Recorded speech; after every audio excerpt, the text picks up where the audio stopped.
In this video, we're going to go over the walk with me game. Now, a lot of people, when they are walking their dogs, they create a situation where they teach their dog to actually pull on the leash. Because what happens? Your dog pulls because it wants to get to a sniff or something that's interesting. And what do? We take that personally, and so we jerk the leash back. Dogs have something called an opposition reflex. The more you pull your dog's leash, the more you will train your puppy or your adult dog to pull against you on the leash. So that's one of the things you never want to do. So this game is going to help condition your puppy that staying around you is a very great thing to do because I get a lot of rewards for doing so.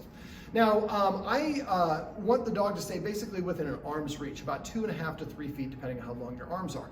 Now, a lot of people are in a big fired hurry when they get a puppy. I'm going to teach my puppy to heel. Guess what? The heel is like the most boring thing your dog can ever do. If you want your puppy to never want to go on walks, teach it to heel at a young age. It's just way too advanced, and it's not really very beneficial. Most people are unaware of the fact that dogs actually burn more energy on a walk by sniffing than they do from walking. We're trying to get them hurried along, and we want them to walk with their nose in the air. Well, they're not going to get any stimulation, they're not going to get any relaxation, and they're not going to enjoy the walk. And if they're not going to enjoy the walk, I promise you they're going to make it so you don't enjoy your walk. So this is a great exercise to do to help your puppy just learn that staying near you, like I said, is a rewardable thing. Now, in order to do this, I'm going to have some treats. I'm going to use the Charlie Bears here. You want to use a treat that you know your dog likes, but not too high a treat, not too low a treat. The Goldilocks amount is like I like to say. Now I'm going to fold my hand over and I'm going to hold the treat here in the palm of my hand. And what I'm going to do is just encourage Ruby to come to me, and I'm going to mark when she touches me with her hand, and her word is nice. Ruby's marker word is nice. Her guardians have already developed one. If you don't use a marker word, we have a video on that. We would recommend you use either nice, yes, thanks, or good. You can use any words you want, but the marker words to indicate that you did what I wanted you to do. Ruby! Ruby! Ruby, Ruby, Ruby. Well, she's sniffing. So if your dog's sniffing, again, don't try to call them.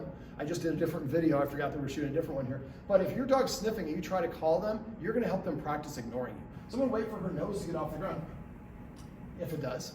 And if it's an emergency, you can go over there and stick a treat in front of her nose and redirect her well. Just make sure it's a really stinky treat. Ruby! Yes! And then I release that treat and she gets it. Now I'm going to palm it again.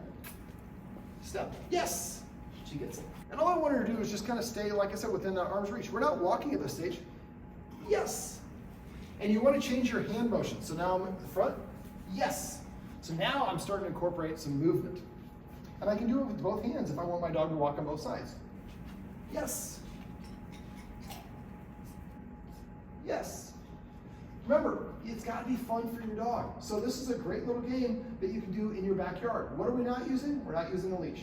A lot of times we have that leash, it ties up our hands, it causes some frustration for the dog because it's preventing them from doing what they want to do. If she wants to run off, that's great.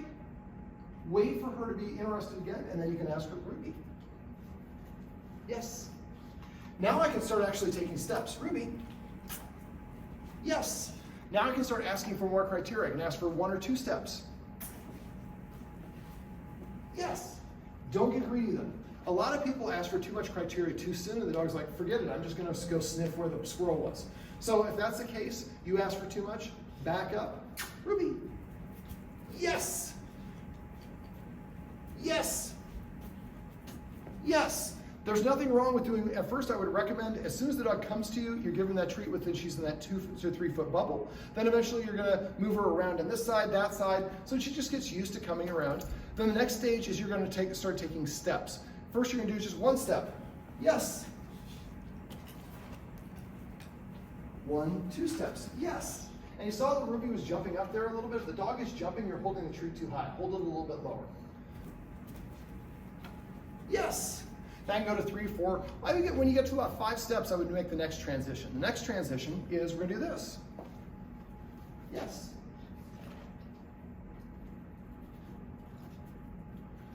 Yes. Now the reason that Ruby was jumping is I moved too fast. This is a training video. We're trying to do this all in one shot. You should be practicing this about 3, 5 different times where you're holding that treat really low. After a while, then you can kind of hold it like a little bit like this. Yes.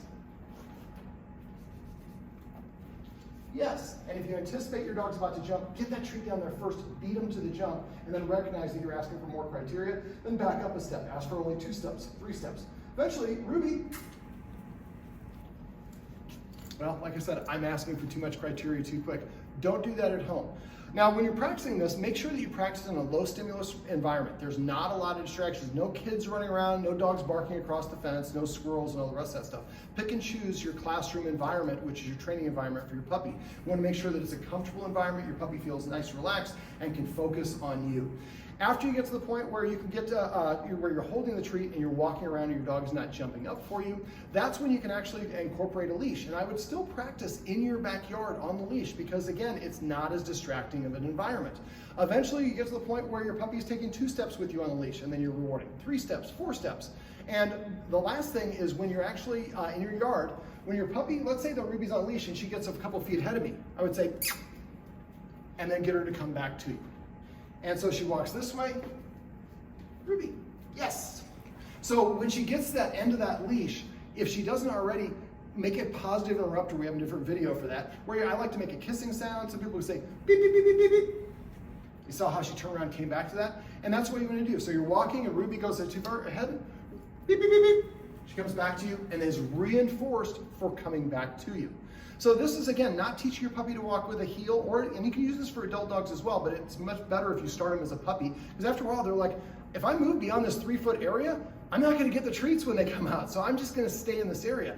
And if you're consistent, every time they get to the end of the leash, you make the kissing sound, and the dog comes back to you, you can condition your dog that when it gets to the end of that leash, it'll turn around and just come back to you automatically. When it does, make sure you reinforce it and give them a treat. If you don't, they're going to start looking for other stuff that's more interesting out in the world. Well, this is my buddy Ruby. Ruby! And this is how you can practice the Walk With Me game.